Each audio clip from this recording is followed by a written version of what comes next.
हमारी संस्कृति, हमारे संस्कार सदा रहे हमारे साथ। भारत के महान ग्रंथों और काव्यों का संपूर्ण संकलन। सब्सक्राइब करें तिलक। कई तरीके की एलईडी लाइट्स आपके घर और ऑफिस के लिए। GR LED lights, make India bright.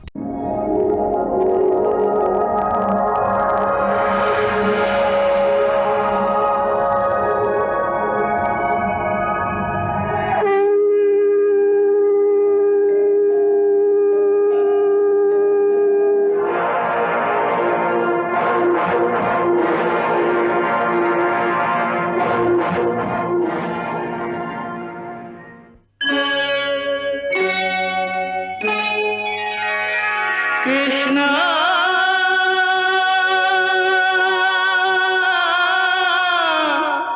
Krishna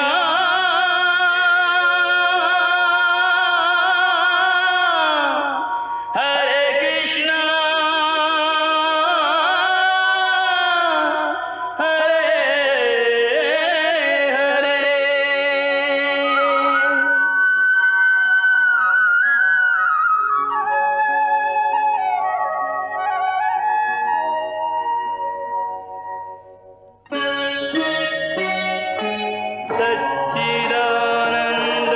सच्चिदानन्दरूपाय विश्वोत्पत्त्यादिहेतवे तापत्रयविनाशाय श्रीकृष्णाय वयं नमः।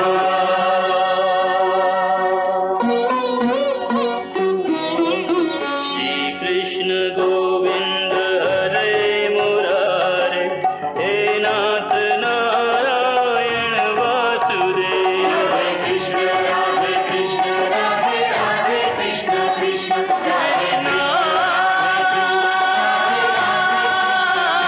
राधे कृष्ण राधे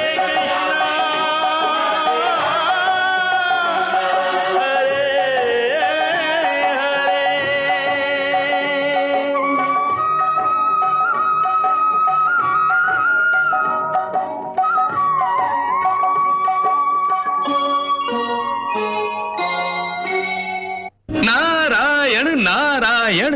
असुरेश्वर, आपको तो माता पार्वती का आभार मानना चाहिए कि उन्होंने आप जैसा ही महायोद्धा आपको जमाई के रूप में प्रदान किया है। आप चाहे कुछ भी कहें देवर्षि, शत्रु के उस पोते के लिए मेरे राजभवन में तो क्या, इस शोणितपुर में भी कोई स्थान नहीं है, बल्कि कल के बाद तो इस संसार में भी उसके लिए कोई स्थान नहीं बचेगा।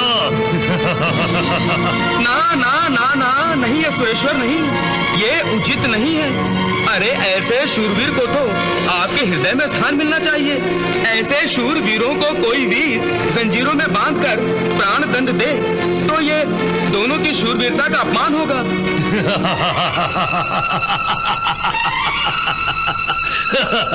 अब बात समझ में आई देवर्षि। कौन सी बात है सुरेश्वर? जो बात अब तक आपने बताई नहीं थी। नारायण नारायण। देवर्षि, अब मैं समझ गया कि अपने पोते को बचाने के लिए ग्वाले कृष्ण ने आपको मेरे पास भेजा है। नारायण नारायण। देवर्षि, परंतु अनिरुद्ध को कोई नहीं बचा सकता। मैं कल अनिरुद्ध को मृत्यु दंड दूंगा। मैं भी देखता हूं कि कौन सा सूरमा उसे बचाने आता है।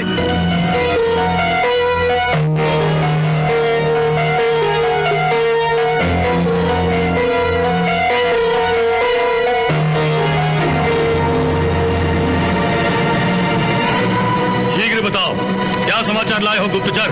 असुरेश्वर, कृष्ण और बलराम अपने मायावी गरुड़ पर सवार होकर शोणितपुर की ओर आ रहे हैं। और उनकी सेना? सेना साथ नहीं है असुरेश्वर। तो इसका अर्थ ये है कि वो दोनों अपनी माया से युद्ध करके अनिरुद्ध को मेरे पंजों से मुक्त कराना चाहते हैं। आप तो जानते ही हैं कि कृष्ण और बलराम स्वयं कई सेनाओं के बराबर हैं। हाँ, जानते हैं, लेकिन लेकिन वो नहीं जानते कि हम भी कम नहीं हैं। हम शिव पुत्र हैं, शिव पुत्र।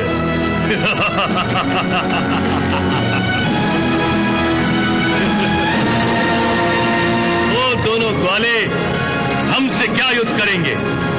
मैं उन्हें शोणितपुर में प्रवेश करने ही नहीं दूंगा। उनके लिए तो मेरा ज्वर ही पर्याप्त होगा।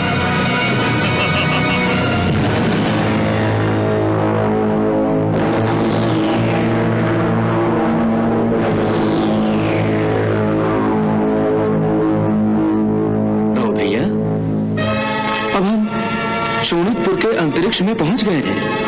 कन्हैया, यदि हम शोणितपुर के अंतरिक्ष में पहुंच चुके हैं तो हमें बिना विलंब किए शोणितपुर में प्रवेश करना चाहिए।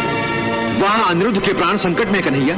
हाँ दाऊ भैया, मैं भी ऐसा ही चाहता हूँ कि एक क्षण की भी देरी किए बिना हमें शोणितपुर में प्रवेश करना चाहिए। परंतु कन्हैया, यदि तुम भी यही चाहते हो तो फिर संकोच किस बात का है और फिर किस बात की बाधा है? है दाऊ भैया, बाणासुर। बाणासुर? दाऊ भैया, बाणासुर ने मायासुर जैसे अनेक राक्षस शोणितपुर की सुरक्षा करने के लिए नियुक्त किए होंगे और साक्षात शिवजी ने बाणासुर की नगरी की सुरक्षा करने के लिए वचन दिया है। इसलिए हमें सहज ही शोणितपुर में प्रवेश नहीं करना चाहिए दाऊ भैया। कन्हैया, मैं केवल इतना जानता हूं कि आज शोणितपुर में प्रवेश करने से हमें कोई प्रतिबंधित नहीं कर सकता। यदि किसी ने ऐसा प्रयास किया भी तो मैं उसे मौत के घाट उतार दूंगा।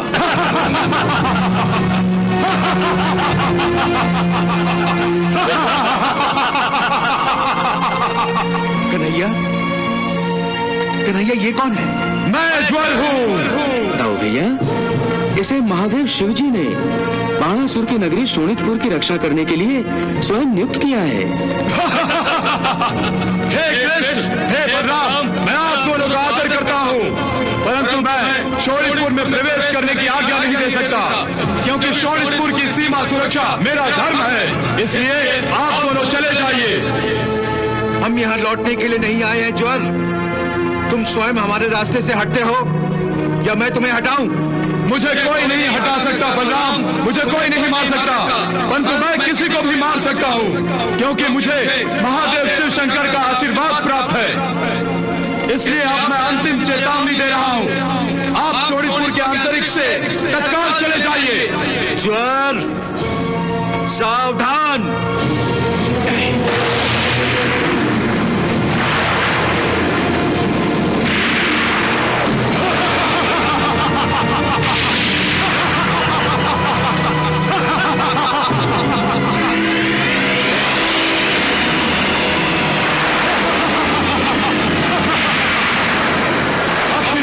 और गदा विद्या का घमंड है तुम्हें। मेरी चेतावनी के पश्चात भी तुम यहां से गए नहीं। अब तुम द्वारिका वापस जीवित नहीं जा सकते।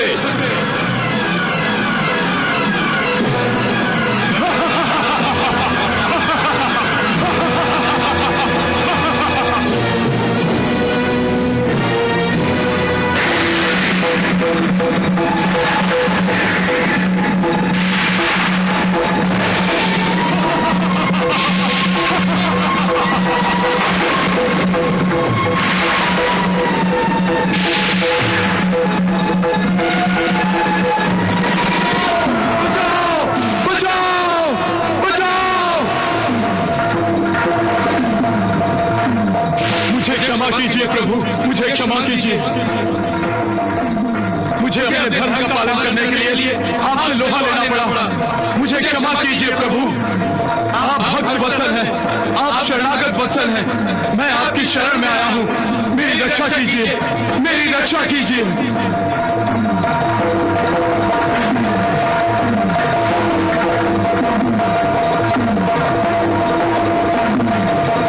चलिए पक्षीराज, चलिए।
किसकी प्रतीक्षा कर रहे हैं असुरराज? उस भगोड़े ग्वाले कृष्ण की। ग्वाले कृष्ण की? हाँ कुभाड़, मुझे पता है कि अपने पोते को मृत्यु से मुक्त कराने के लिए वो ग्वाला कृष्ण यहां अवश्य आएगा।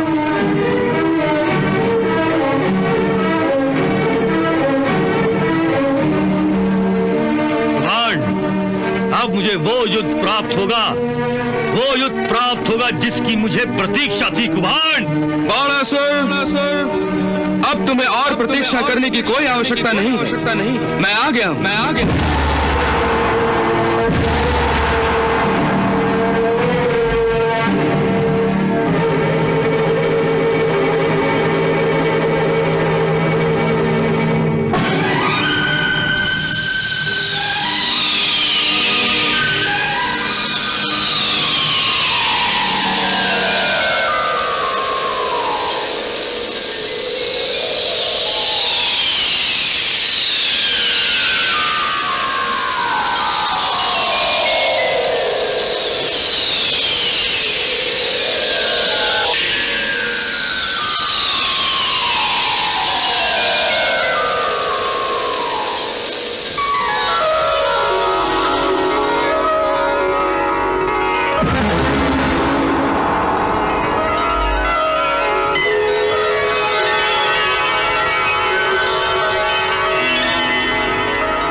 हे पक्षीराज, अब तुम जाओ और अंतरिक्ष में हमारी प्रतीक्षा करो।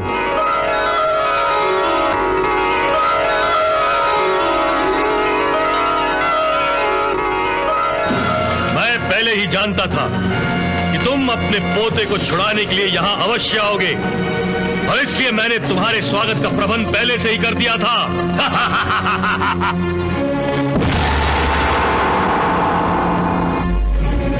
ये तो अच्छा हुआ ग्वाले कि तुम स्वयं मेरी महायुद्ध की इच्छा पूर्ति के लिए बलराम के साथ शोणितपुर आ गए।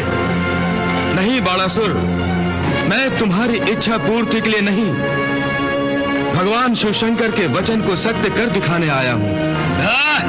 परंतु बाणासुर, तुम्हें निराश होने की कोई आवश्यकता नहीं।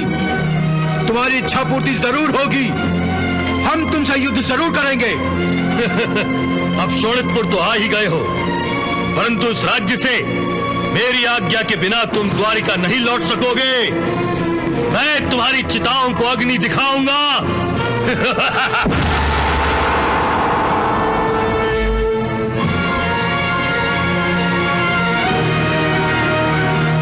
ठहरो असुरराज,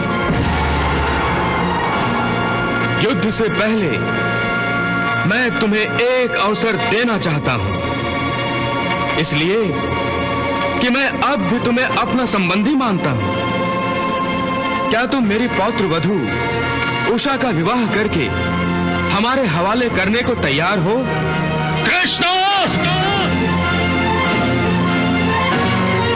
असुरराज, तुम्हारे हमारे परिवार अनिरुद्ध उषा के प्रेम के धागे से बंध गए हैं। नहीं गोले, धागों से बंधा कच्चा नाता हमें स्वीकार नहीं है। मैं तो तुम्हें लोहे की जंजीरों में बांधकर अटूट संबंध जोड़ना चाहता हूं, शत्रुता का संबंध।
हूं और तुम्हारी तो केवल 2 ही बाहें हैं। तुम क्या मुझसे युद्ध करोगे?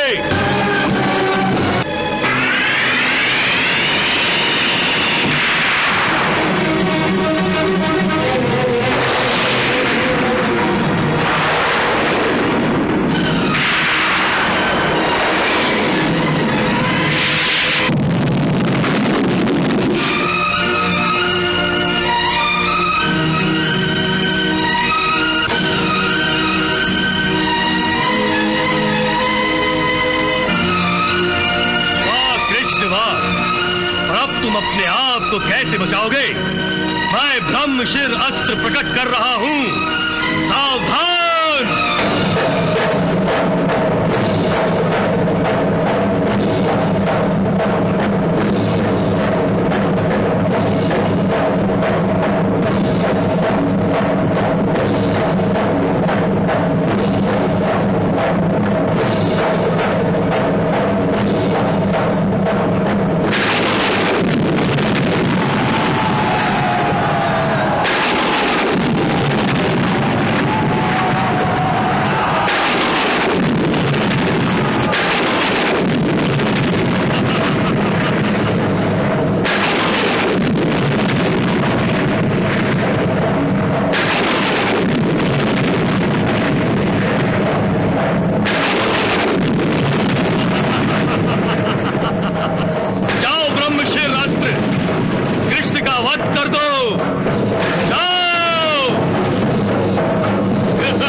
पौत्र वधू को मेरे हवाले करते हो या नहीं? नहीं।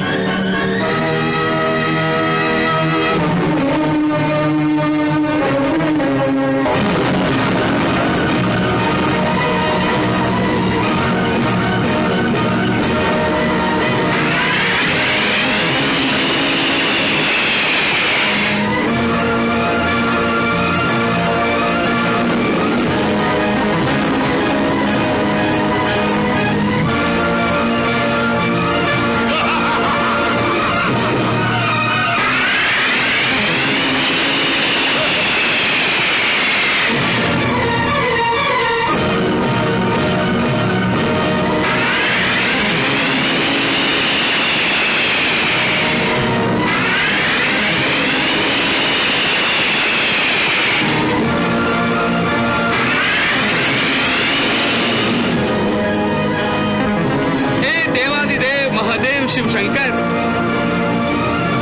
बाणासुर के अहंकार की भुजाओं को एक एक करके प्रभु तोड़ रहे हैं। नारायण।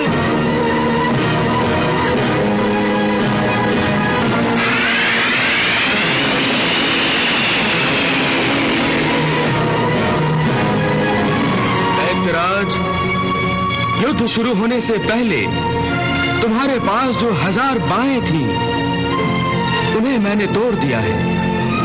अब तुम्हारे पास केवल 2 बाहें शेष रह गई हैं। अब मैं भी द्विभुज हूं और तुम भी द्विभुज हो। मैं फिर हाँ, मैं फिर तुमसे एक बार पूछ रहा हूं, क्या तुम मेरी पौत्र वधू उषा को मेरे हवाले कर रहे हो या नहीं?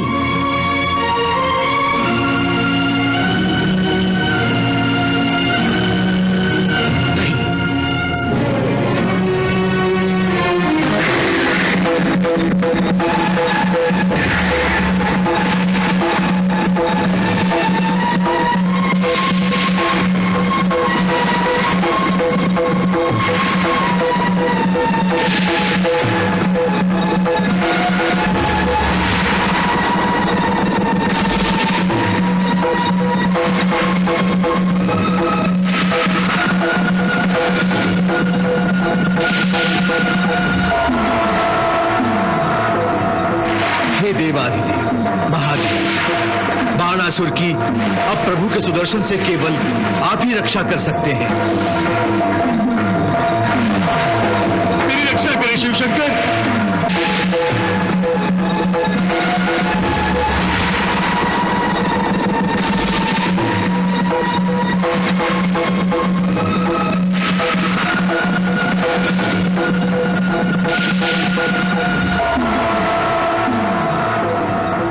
हे देवाधिदेव महादेव, बाणासुर की अब प्रभु के सुदर्शन से केवल आप ही रक्षा कर सकते हैं।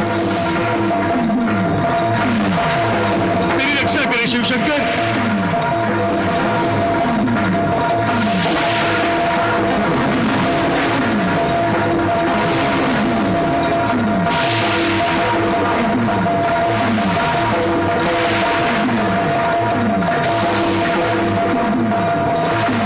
जय शिव शंकर।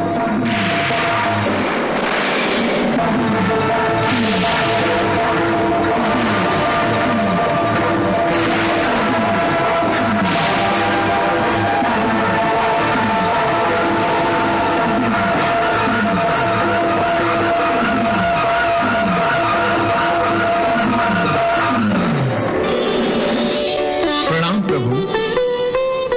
प्रणाम भोलेनाथ। प्रभु, आपने बाणासुर के अहंकार को तो नष्ट कर दिया, अब क्या उसका वध भी करना चाहते हैं आप? हे भोलेनाथ, मैं तो केवल एक पापी, अहंकारी और दुष्ट को नष्ट करना चाहता था। परंतु प्रभु, भगवान भोलेनाथ ने बाणासुर को अपना पुत्र माना है और भगवान भोलेनाथ का पुत्र एक कुकर्मी, अधर्मी और पापी की मृत्यु मरे, यह उचित नहीं है नारायण। हे देवर्षि, ये तो मैं भी जानता हूं कि बाणासुर भगवान शिव जी का पुत्र है और आज तक जितने भी अहंकारी पापी असुरों, अधर्मी पापी असुरों और अधर्मी शत्रुओं का मैंने वध किया है, उनमें बाणासुर ही सबसे महान प्रतापी भी है और महापापी भी है। और मैं ये भी जानता हूं कि उसका वध करना बड़े से बड़े शक्तिमान के लिए असंभव है, क्योंकि वो शिव शक्ति से संपन्न है। परंतु भगवान शिव भी ये कैसे सहन कर सकते हैं कि उनकी शक्ति का दुरुपयोग हो। बाणासुर ने अपनी असीम शक्ति का अनुचित लाभ उठाते हुए समस्त संसार में आतंक मचा दिया। भगवान शिव का पुत्र होते हुए अधर्म को अपनाया और अपनी शक्ति से सबको परास्त करके अधर्म का साम्राज्य स्थापित किया।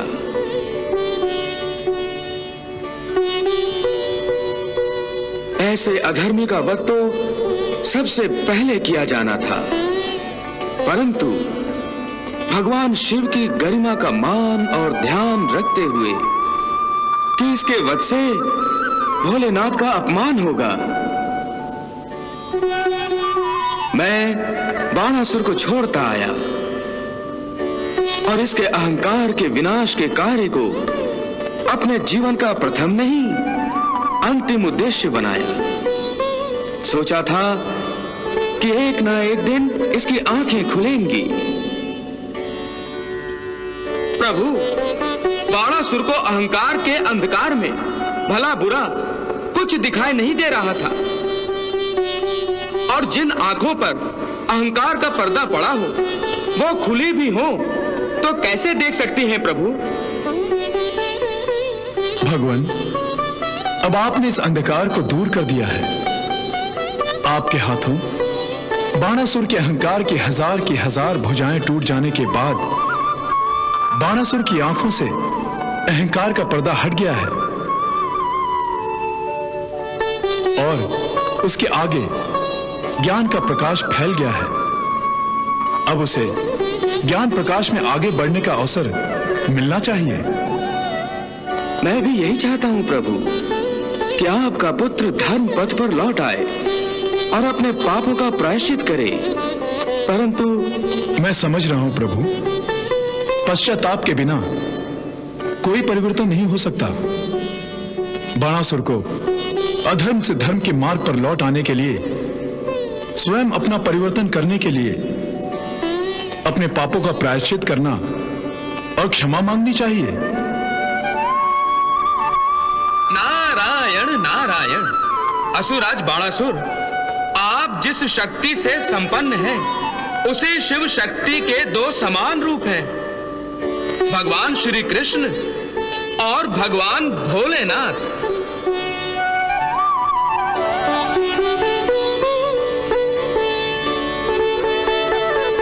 हाँ पुत्र बाणासुर, हम में न कोई बड़ा है न कोई छोटा, इसलिए तुम मुझसे शक्ति का अंश प्राप्त करके समस्त संसार को तो परास्त कर सकते हो, परंतु भगवान श्री कृष्ण को नहीं।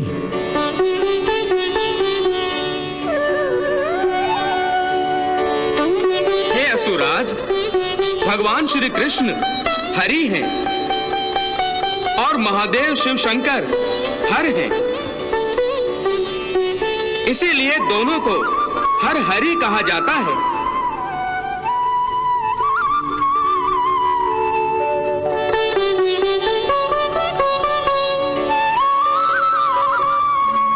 असुराज, आप वास्तव में भगवान श्री कृष्ण से नहीं महादेव से ही युद्ध कर रहे थे। नारायण नारायण।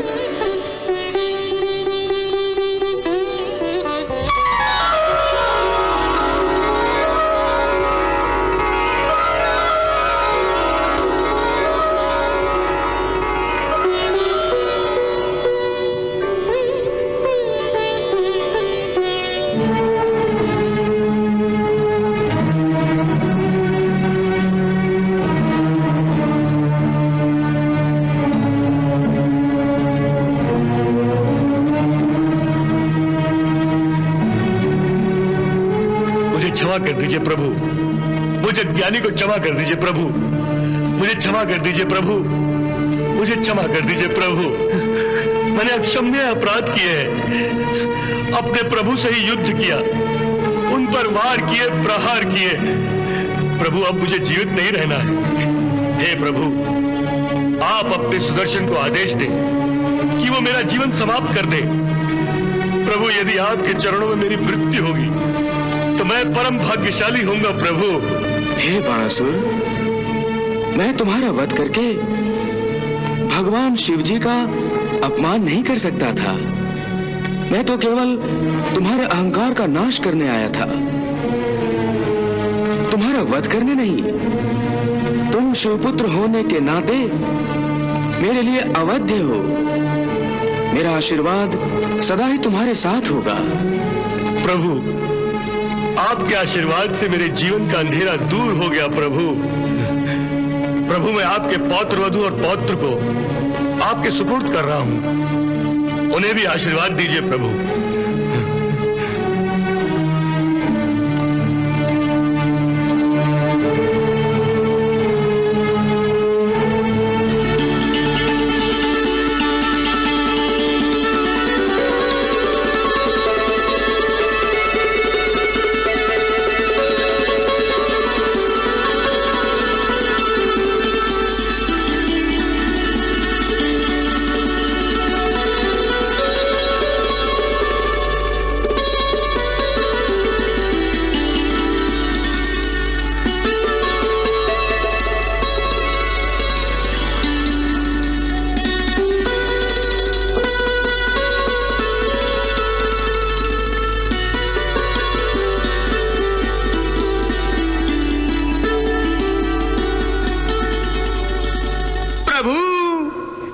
समाप्त हुआ।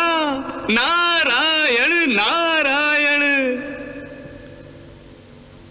भगवान, आपके जन्म और कर्म अलौकिक हैं, दिव्य हैं। बाणासुर की इस कथा के साथ आपके अवतार की लीला मानो समाप्ति पर आ गई हो। हे पुरुषोत्तम, आपने नारायण साधु पुरुषों के कल्याण के लिए धर्म की स्थापना की, दुष्टों का विनाश किया। इसलिए हे वैकुंठनाथ, अब सभी देवी देवता आपको सदा के लिए आपके परम धाम में देखना चाहेंगे। हम सभी आपकी ही प्रतीक्षा कर रहे हैं प्रभु। हे ब्रह्मदेव, हे महादेव, आपका कहना ठीक ही है। मेरा अवतार लेने का उद्देश्य अब पूरा हो चुका है। परंतु क्या प्रभु? मेरे कुछ निजी कार्य शेष रह गए हैं।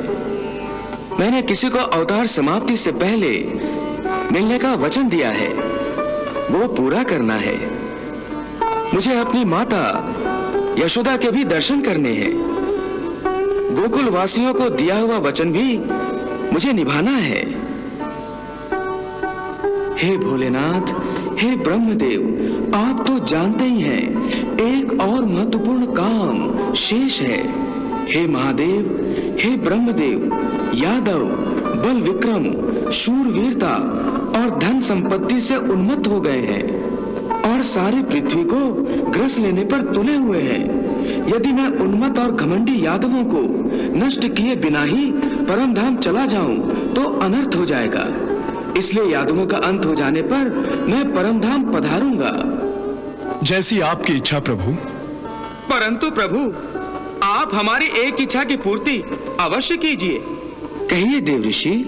प्रभु, आपने अपने परम मित्र और भक्त अर्जुन को अपने विराट स्वरूप के दर्शन कराए थे। आज आपके इस महान कार्य की पूर्ति के अवसर पर हम आपके उस विराट स्वरूप के दर्शन फिर से करना चाहते हैं। क्या आप हमें अनुग्रहित नहीं करेंगे भगवान? हमें भी आपके विराट रूप के दर्शन करने हैं प्रभु।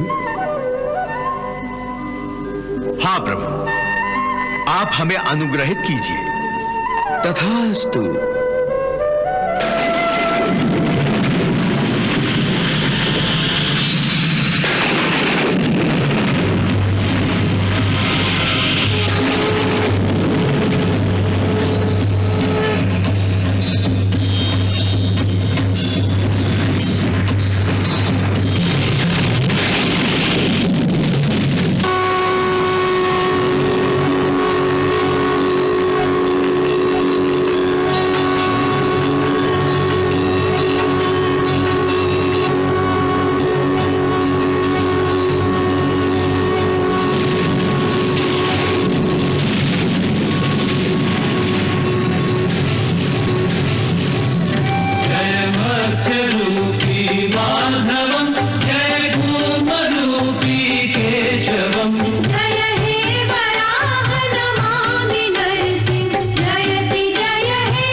एक एक कर दुष्ट दुराचारी भीषण मुख माहि प्रवेश करे। मुख में जलती वे ज्वालाएं ईंधन सम उनको शेष करे। गुरुजन परिजन आत्मीय स्वजन सब प्राण गंवाते दिखते हैं। हे महाकाय हे महाप्रलय सब तुम में समाते दिखते हैं। हे महाकाय हे महाप्रलय सब तुम में समाते दिखते हैं। आदित्य 12 रुद्र 11 अष्ट वसु के स्थान तुम। गंधर्व दिक्पति यक्ष नगपति सबका रखते ध्यान तुम। कर्मानुसार सुगति कुगति करते हो नाथ प्रदान तुम। कल्याण का वरदान तुम निर्वाण तुम भगवान तुम। लक्ष्मीकांतं नमो नमः। क्षीरप्रशान्तं नमो नमः। राधा नागर नमो नमः। प्रेम के सागर नमो नमः। दशावतारी नमो नमः। योगोपकारी नमो नमः। हे पुरुषोत्तम नमो नमः। सच्चिदानंदं नमो नमः। करता कर्म कर्म फलदाता सब समर्थ संपूर्ण विधाता। मैं सामर्थ्यवान नहीं ऐसा जो वर्णूं तुमको तुम जैसा। कृष्ण हरे गोविंद हरे। अगम्य अपार सार के सार। अगम्य अपार सार के सार। आप ही जानो आपकी माया। विराट स्वरूप त्रिभुवन राया तुम्हारी जय जय त्रिभुवन राया। प्रभु हम मृत्युलोक के प्राणी निर्बल याचक और अज्ञानी। कृष्ण हरे गोविंद हरे। मोहन माधव कृष्ण हरे। मन में प्रेम के दीप जला दो। द्वेष मिटा दो बैर मिटा दो। कृष्ण हरे गोविंद हरे। मोहन माधव कृष्ण हरे। श्री चरणों में स्थान हमें दो। भक्ति का वरदान हमें दो। कृष्ण हरे गोविंद हरे। मोहन माधव कृष्ण हरे। बनी रहे तुम्हारी ठकुराई। चाकर रखो दो सेवकाई।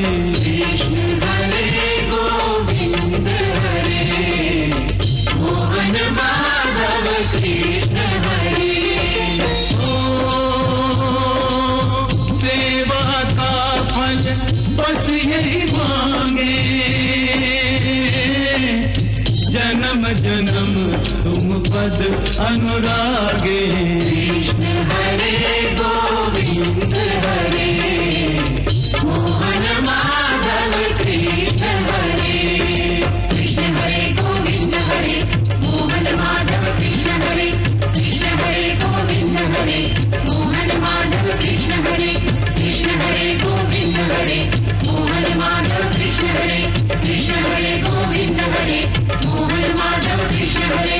हरे कृष्ण कृष्ण कृष्ण हरे हरे। हरे कृष्ण कृष्ण कृष्ण हरे हरे। हरे कृष्ण कृष्ण कृष्ण हरे हरे। हरे कृष्ण कृष्ण कृष्ण हरे हरे। हरे कृष्ण कृष्ण कृष्ण हरे हरे। हरे कृष्ण कृष्ण कृष्ण हरे हरे। जय श्री कृष्ण। हरि अनंत, हरि कथा अनंत।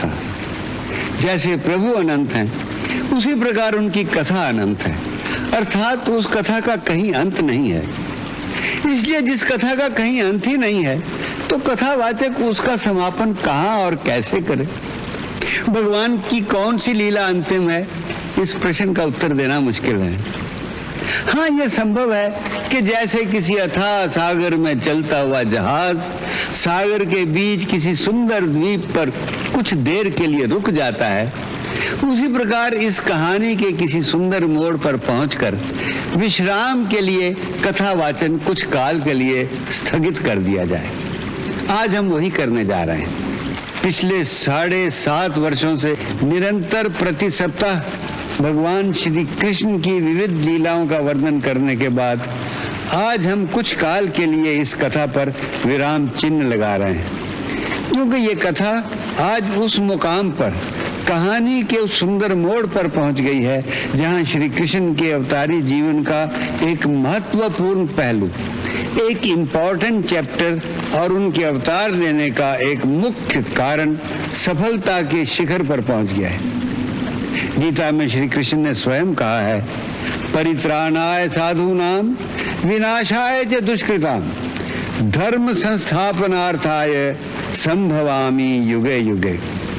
अर्थात अवतार का मुख्य उद्देश्य था धर्म संस्थापन।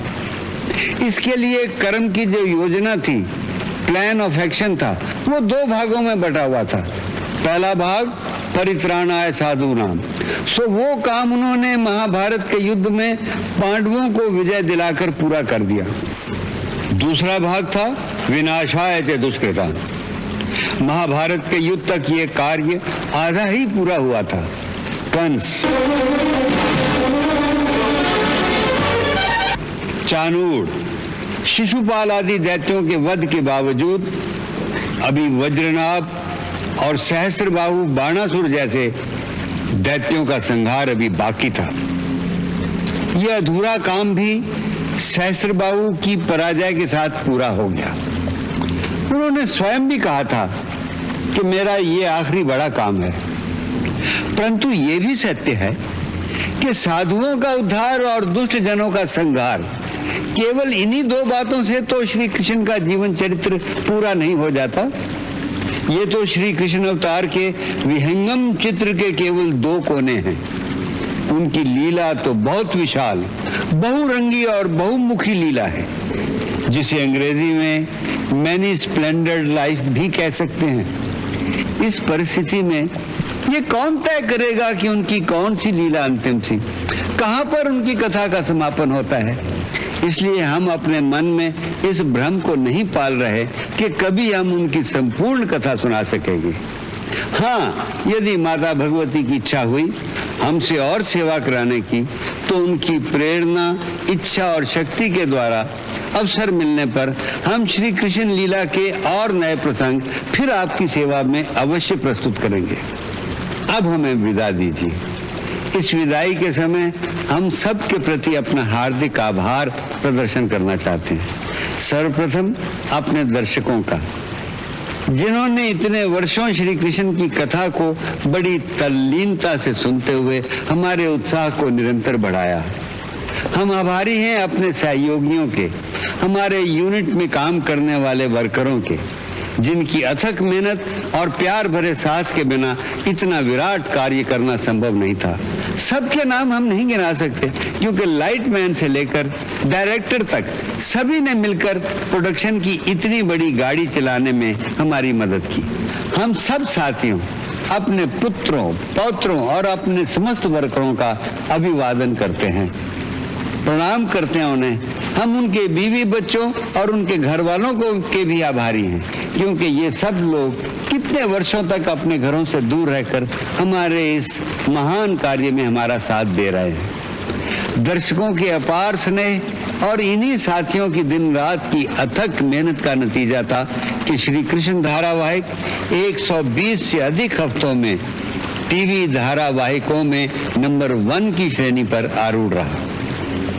अंत में हम अपनी माता भगवती और समस्त गुरुजनों के श्री चरणों में नतमस्तक होकर वंदना करते हैं, जिन्होंने अपने स्नेह और अपनी ममतावश हम जैसे अज्ञानी अनपढ़ को श्री कृष्ण चरित्र की इस महान गाथा को सुनाने का माध्यम बनाया। मैया, हमें इस सेवा का अवसर उसी प्रकार देती रहना ताकि हम कृष्ण कथा का बाकी भाग अपने दर्शकों को फिर कभी सुना सकें। अंत में परब्रह्म स्वरूप भगवान श्री कृष्ण के श्री चरणों में हमारी ये एक ही विनती है कि हे त्रिलोकीनाथ, हे सर्व चराचर के स्वामी, हमारी इस धरती पर सदा सर्वदा सारी मानव जाति का कल्याण हो और हमारे इस पावन देश में सर्वदा निरंतर बहती रहे गीता की गंगा, कर्म की धारा, भक्ति की धारा। सर्वे भवन्तु सुखिना, सर्वे सन्तु निरामया, सर्वे भद्राणि पश्यन्तु, मा कश्चिन दुख भाग भवे। जय श्री कृष्ण, जय श्री कृष्ण। कृष्णा